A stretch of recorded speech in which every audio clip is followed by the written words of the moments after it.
গণনা চলছে ডাকসু ভোট গ্রহণের এবং রাত 11টা থেকে 12টা নাগাদ ফলাফল ঘোষণা করা হতে পারে, এমনটি জানিয়েছেন ডাকসু রিটার্নিং অফিসার গোলাম রাব্বানী। এবং তিনি আরো বলেছেন যে টোটাল ডাকসু নির্বাচনে প্রায় 80% ভোটের মতো কাস্ট হয়েছে এবং তারপর কিন্তু আসলে ঢাকা বিশ্ববিদ্যালয়ের উপাচার্যের সাথে ছাত্রদল নেতাকর্মীদের এক ধরনের বাকবিতণ্ডার ঘটনা ঘটেছে এবং কয়েক জায়গায় এমনও ঘটনা ঘটেছে যে বেশি ভোটারের থেকে অতিরিক্ত ভোট কাস্ট হয়েছে। এবং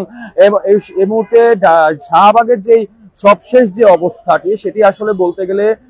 মানে পুরো ডাকসু নির্বাচনকে ঘিরে পুরো এলাকায় কিন্তু আসলে এক ধরনের পুরো অতিরিক্ত মানুষ আমরা দেখতে পেয়েছি এবং পুলিশ কিন্তু সবাইকে আসলে সরিয়ে দিচ্ছে। দর্শক, আমি একটু আপনাদেরকে ঢাকা বিশ্ববিদ্যালয় হল সংসদ এবং ছাত্র সংসদ নির্বাচনের যে আসলে রিটার্নিং অফিসার অধ্যাপক গোলাম রাব্বানী যে আসলে যে কথাটি আমি একটা বলতে চাচ্ছি যে 80% বা তার বেশি ভোট কাস্ট হয়েছে বলে তিনি ধারণা করছেন এবং রাত 11টা থেকে 12টার মধ্যে ভোটের ফলাফল প্রকাশিত হবে। এদিকে বিকেল 4টার দিকে বিরতিহীনভাবে, সকাল 8টা থেকে শুরু করে বিকেল 4টার দিকে বিরতিহীনভাবে ভোট গণনা শুরু হয় এবং দর্শক আসলে শাহবাগে যখন ভোট গণনা শেষ হয়, ভোট গ্রহণ শেষ হয়, ঠিক তারপরে কিন্তু শাহবাগে বহিরাগত যারা রয়েছেন তারা কিন্তু তাদের উপস্থিতি আমরা দেখতে পেয়েছি এবং তারা ঠিক যখনই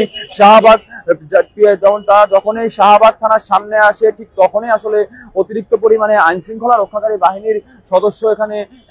নিয়োজিত করা হয় এবং তারপরে কিন্তু আসলে পুলিশ তাদেরকে যে শাহবাগের যে জুলাইয়ের যে স্মৃতিস্তম্ভটি রয়েছে সেটার সামনে তাদেরকে অবস্থান করতে বলে এবং তাদের কয়েকজনের সাথে আমরা কথা বলেছি। তারা বলছেন তারা আসলে ঢাকার বিভিন্ন এলাকা থেকে তারা এখানে এসেছেন এবং ডাকসু নির্বাচন কমিশন জানিয়েছেন যে ডাকসু হল সংসদ নির্বাচনে দুপুর 1টার মধ্যে অধিকাংশ ভোট কাস্ট হয়েছে এবং এখন পর্যন্ত 80%-এর বেশি ভোট কাস্ট হয়েছে এবং বিকেল 4টা পর্যন্ত শহীদুল্লাহ মুসলিম হলে 75%, সলিমুল্লাহ মুসলিম হলে 79%, অমর 21 হলে 62%, বিজয় 71 হলে 85.02% ভোট কাস্ট হয়েছে এবং অন্যান্য হলগুলোর এখন পর্যন্ত আসলে সঠিক তথ্য পাওয়া যায়নি। মোট 8টি হলের ভোট গ্রহণ মোট 8টি হলে এই ডাকসু নির্বাচনের ভোট গ্রহণ চলছিল এবং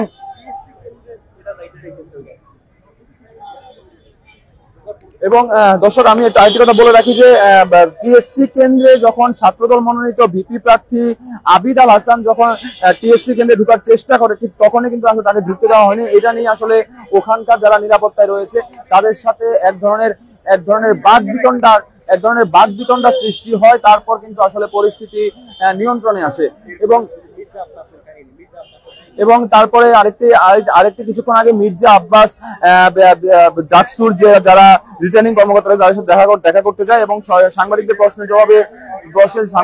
জবাবে তখন ডাকসুর কর্মকর্তারা বলেন যে এটি সম্পূর্ণ গুজব। মির্জা আব্বাস কখনো এখন পর্যন্ত ডাকসুতে আসেননি। তো এমন তথ্যগুলি আর কি আসলে গণমাধ্যমে এমন তথ্যগুলি আসছে এবং রাত 11টা থেকে 12টার পর আর কি ডাকসু নির্বাচনের ফলাফল ঘোষণা করা হবে এবং ঢাকা বিশ্ববিদ্যালয়ের উপাচার্য কিছুক্ষণ আগে সংবাদ সম্মেলনে সাংবাদিকদের সাথে কথা বলে তিনি বলেছেন যে প্রার্থী বিজয়ী হয় সবাই মিলেমিশে একসাথে কাজ করতে হবে এবং সবাই একসাথে আনন্দ মিছিল করবে। তিনি আসলে ঠিক এমনটি আসলে জানিয়েছিলেন এবং আমরা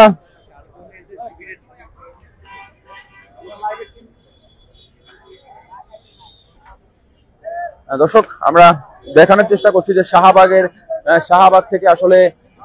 কি অবস্থা, এখানকার কি অবস্থা। এখানে অনেক বহিরাগত কিন্তু আমরা দেখতে পাচ্ছি যে আসলে তারা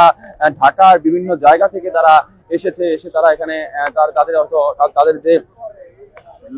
কিছুক্ষণ আগে ঢাকা বিশ্ববিদ্যালয়ের ছাত্রদলের সেক্রেটারি আসলে ঢাকা বিশ্ববিদ্যালয়ের ভিসিকে আসলে বলেছেন যে ঢাকা অনেক ক্যাম্পাসে অনেক বহিরাগত প্রবেশ করেছে।